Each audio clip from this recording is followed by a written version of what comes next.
Hello, my name is Elizabeth Vries.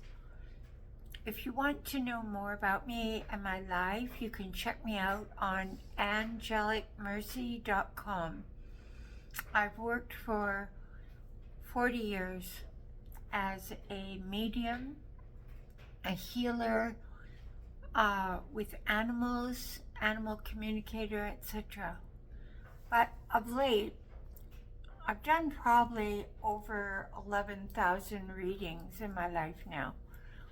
And today I just want to talk about humanity. I want to talk about what we're confronted by, what we are, and I feel like we've been inundated with these Epstein files. We've been inundated with ICE and incredible pressure on our country to stand by each other in the face of overwhelming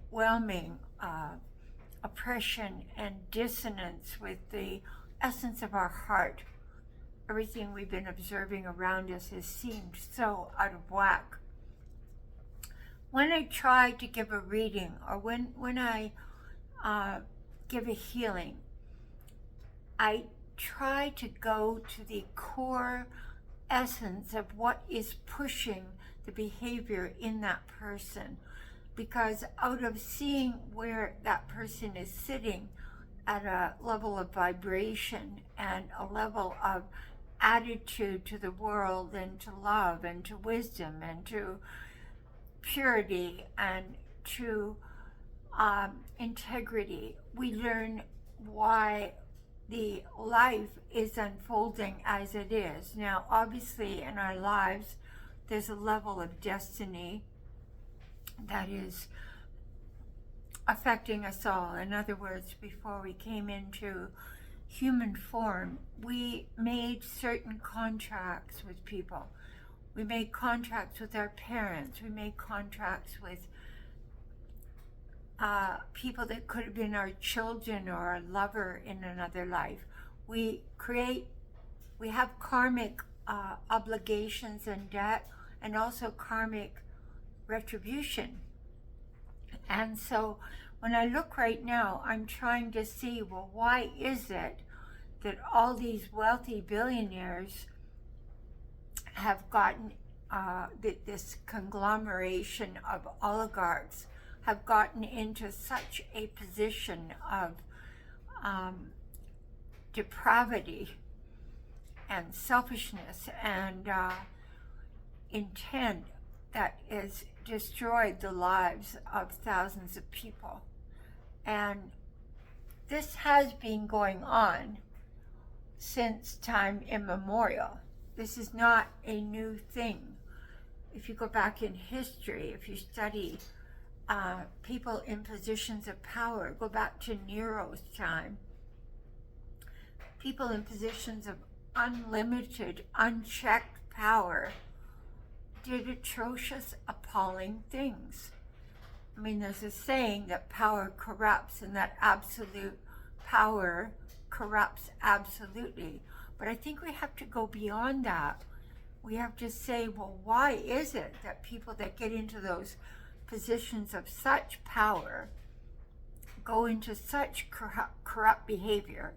And this is a generalization. Obviously, not every person that reaches a place of power has made this choice.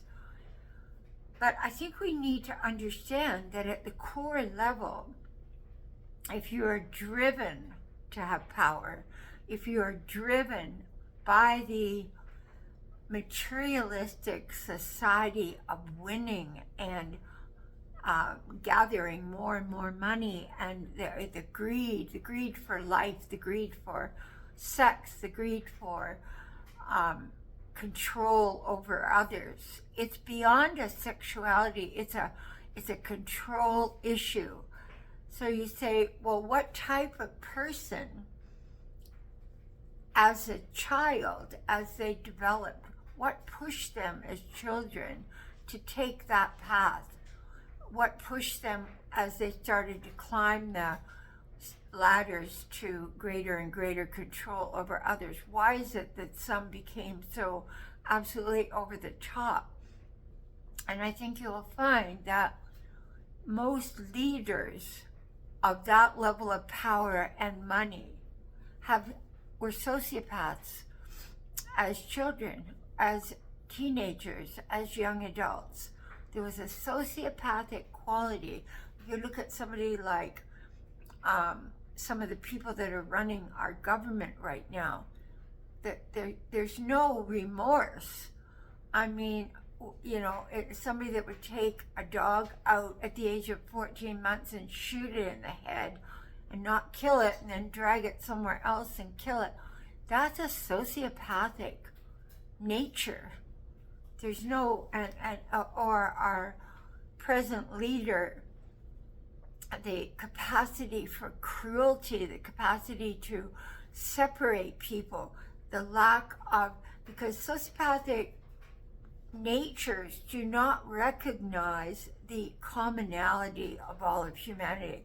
They don't recognize their brother as themselves. And they don't have a deep, humble surrender to the divinity within their own being. They think they are that God themselves and have the right and the power. And some of them, I remember when I was in Europe and I was in the art world and I met a man there that was a money mover for Idi Amin. And he was typical at that time, he was a leader in Africa that was slaughtering his own people. An absolute bully and overrunning all the people around him, just vicious. And they asked, I asked him, well, how do people like that, how do they view their life and the end of their life and they're meeting their own death? And he said, these people actually are so filled with their own power that they don't even believe that they're going to die. A lot of them think they are immortal. Like I was listening the other day to somebody saying that our present leader, you know, wanted to be frozen after he died so he could be reawoken and resume power again down the road. It's like the idea of never being in power is something beyond their comprehension. And they all have mutual understanding of each other's sociopathic tendencies. And they would quickly betray their kindred person beside them, were it not that that person also has information on them. They have information on that person. So when we look at the core of what's going on amongst the sociopathic children molesters, you will notice that there's a self-contained sociopathy that's running through the faces, the expressions, and the lack of empathy amongst all of them. There's no compassion in their faces. They're immune. And what I want to say right now is we're being inundated with a lot of stress, a lot of pressure. If you get that in your face day after day after day, we have to be as humans, as humans in this body of humanity and in this global community with the creatures, with nature, with fellow humans. We need to not become inured to this. We need to not, because slowly over time, we've come to say, oh, well, he's just lying again, or, oh, well, that's just the way it is, or they have control and that's what they're doing. No, that it's like that frog being put into the warm water and slowly heating up the water. We have to watch that we stay connected internally to our own deep soul and keep referring back to our soul and keep refreshing ourselves and keep going back into the nature and clearing our own energy fields and not watching it, to be aware if you can handle watching it. Some people cannot handle it. It's too much for them. It's too traumatizing. If you are watching and gaining, because you want to know what's going on, you want to get information about what is going on in our country, where are we heading, etc., then there's a sort of way that we have to watch to know what we're speaking about, but also to know what we're up against. So my suggestion is that you keep yourself informed, but also keep yourself renewing your inner innocence, your inner purity, your inner light. Keep restoring yourself. Keep turning to that as the ultimate solace, because your soul is there to fill you with incredible light, incredible restoration. Hi, Kitty. And we need to be able to keep a balance right now in our lives, so we don't look at ice and get so used to it that we're appalled and we're fighting it. But there's another part of it that is slowly accepting this as a way of being, that this is the way our country is now. No, we are at the end of a very, very dark period. In the Vedic scriptures, they call it the period of Kali Yuga. And there was a great master in Switzerland that said, when our leader we presently have, I'm not saying his name on purpose, when he is gone, that will be the end of Kali Yuga. And that is, he is actually, at a soul level, through shattering people's hopes and arousing people's fears, he's actually forcing us to create a new society, to create a new way of being, so that instead of being run by a capitalist greed, ambition in our soul, the winning, the climbing over each other to get to the top, the worship of money and who's got more, and getting a better car and a better house and a better everything all the time, this materialism that we become absolutely saturated with. This will be a new society. It will be a new way of living. It will be it won't be a red-blue way of living or an independent way of living. It'll be a communal way of living. And it will be, so you're seeing it now.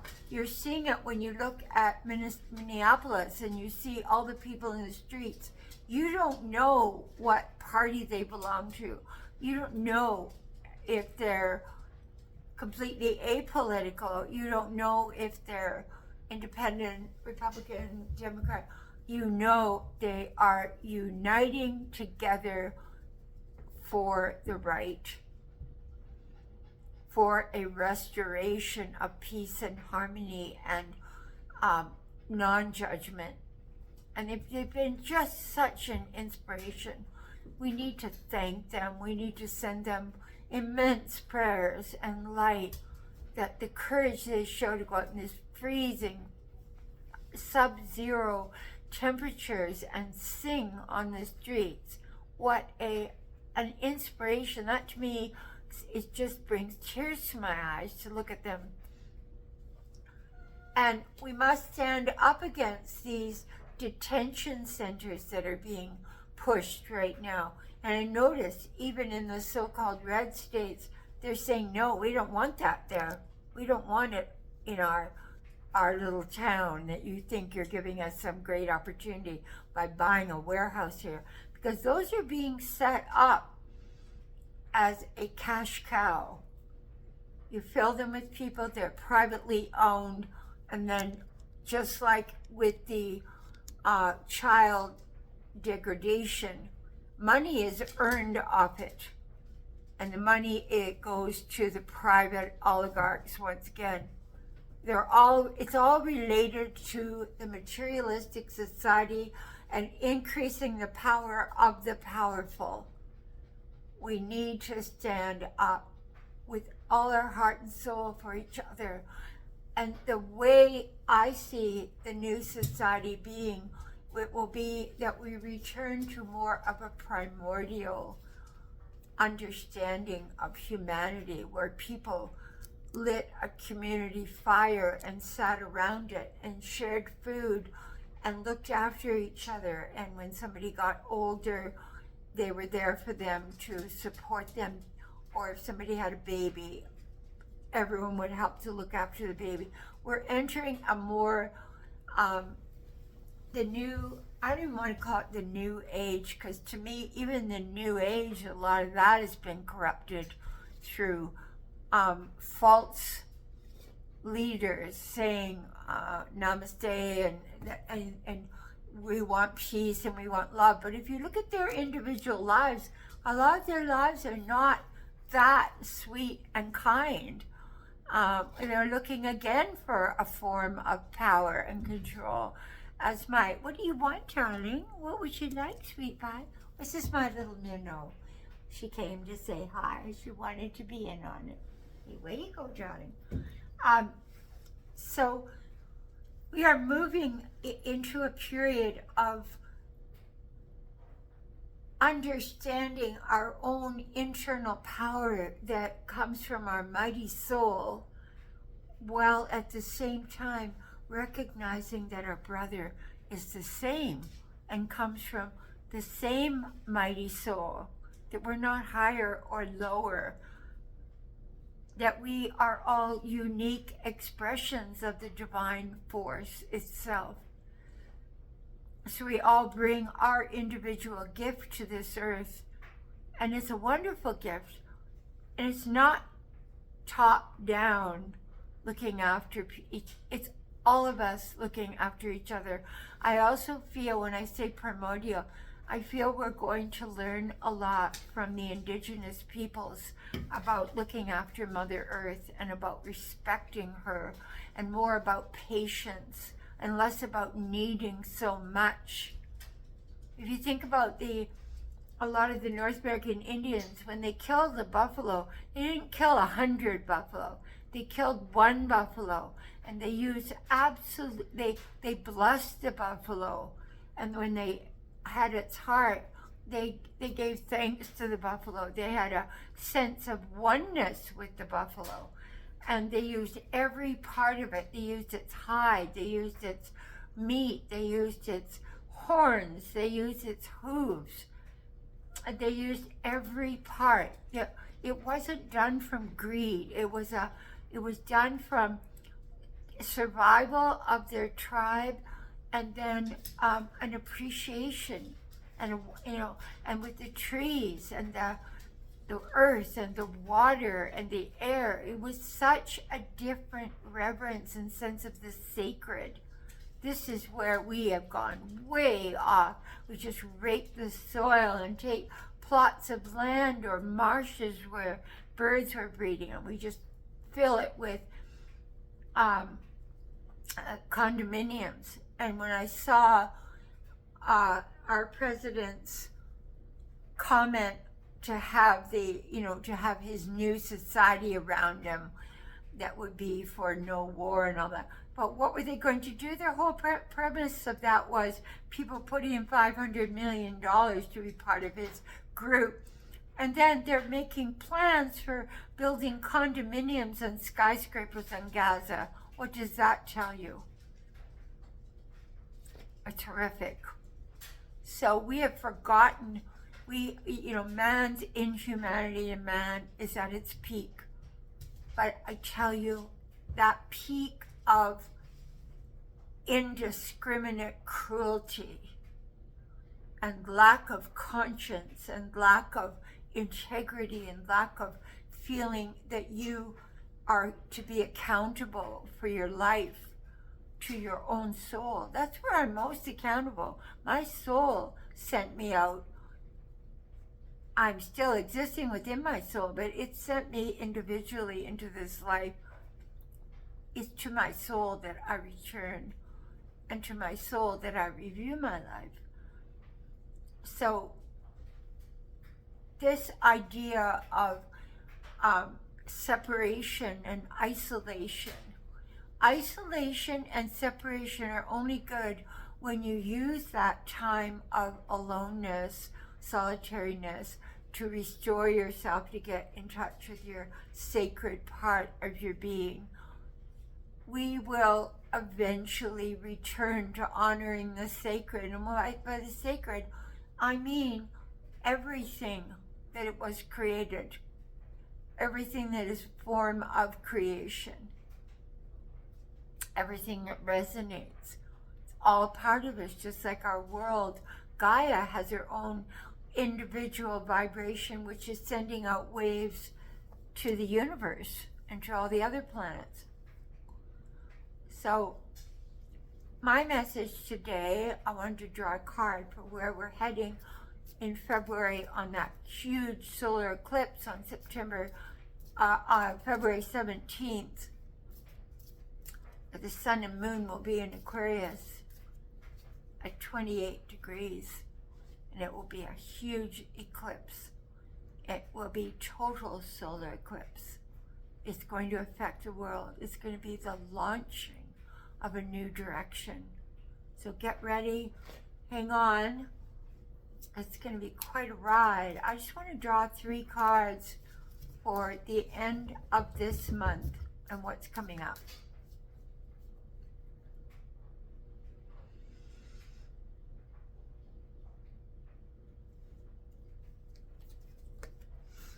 This is a card of making a decision. This is the Lover's card. When I look at this, I also see the children, and I see the desecration of the children. I see the essence of woman. I see the calla lilies around her, representing the female parts with the male parts. I see it as a decision is going to be made this month that's going to be life-changing on our earth. I can feel it coming. A powerful decision that we, as members of humanity, global humanity, will be making some powerful choices. The second card for this month, end of this month, from the 17th to the 29th.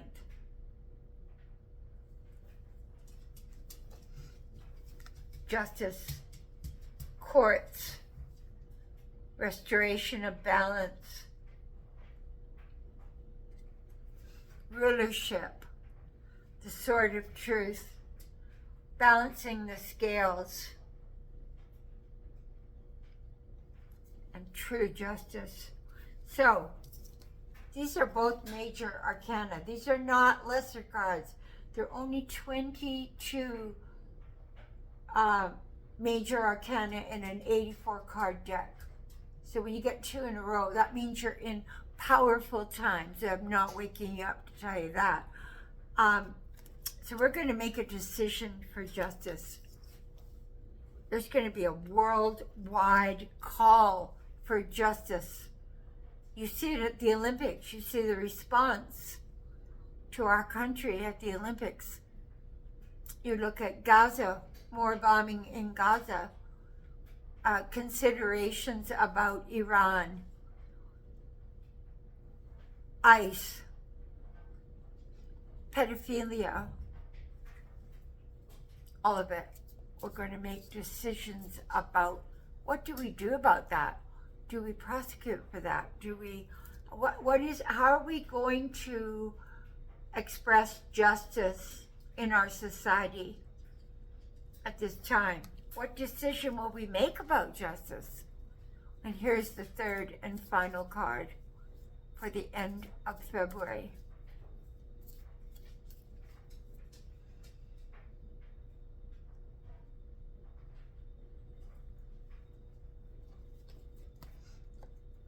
This is a card of things moving quickly. This is the Knight of Swords. He's an aggressor. There is blood on the sword. He's got an aggressive, strong male face. I feel, and have been feeling, we're going to make some strong decisions. This, to me, represents the patriarchy of the world and where the patriarchy has led us. And believe me, there are a lot of women right now looking at these little girls and thinking back on their own childhood and thinking back on what they've had to learn as women and finding their own strength. And these survivors, I think, are going to come forth. That's telling me that there's going to be justice with the patriarchy. I'm going to choose one final card. One final card. And I'm going to do more readings because I realize I really need to get back into this and participate, because I see, and I have been, since I was a young girl, given enormous sight.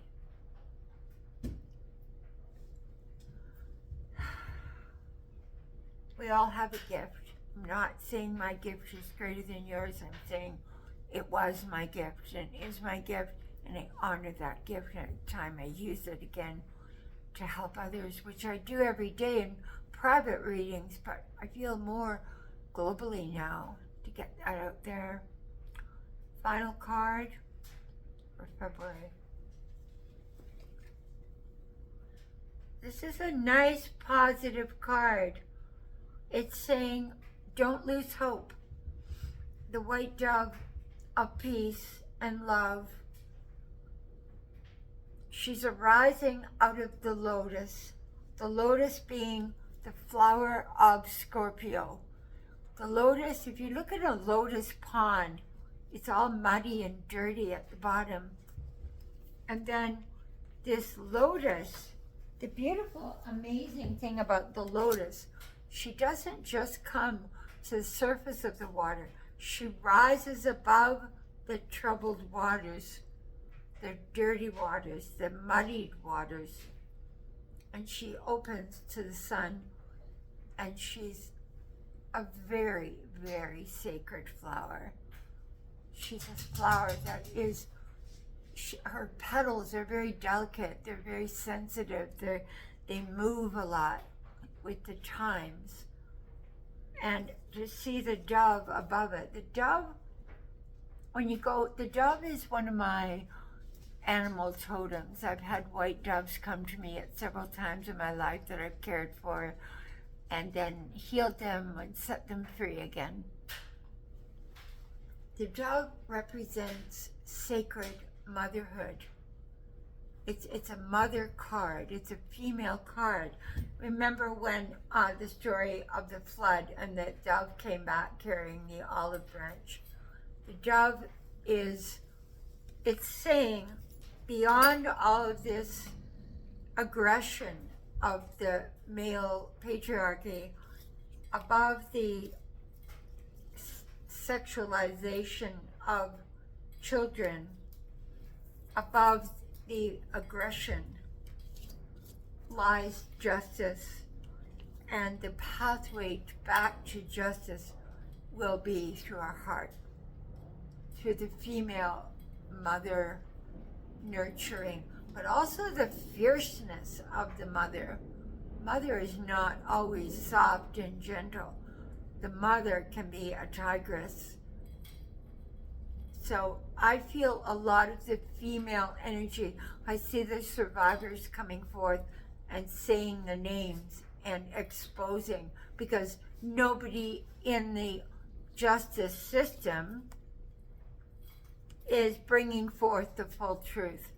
So these women are going to bring it forth. These courageous women, these women that have suffered so immensely, are going to bring it forth. I'd like to end there, but I'm going to do more videos. Thank you for staying with me this long. If you'd like a personal reading, you can contact me at angelicmercy44@gmail.com. Thank you.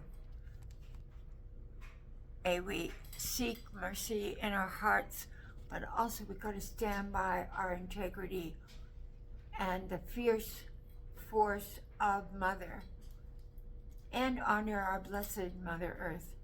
Thank you.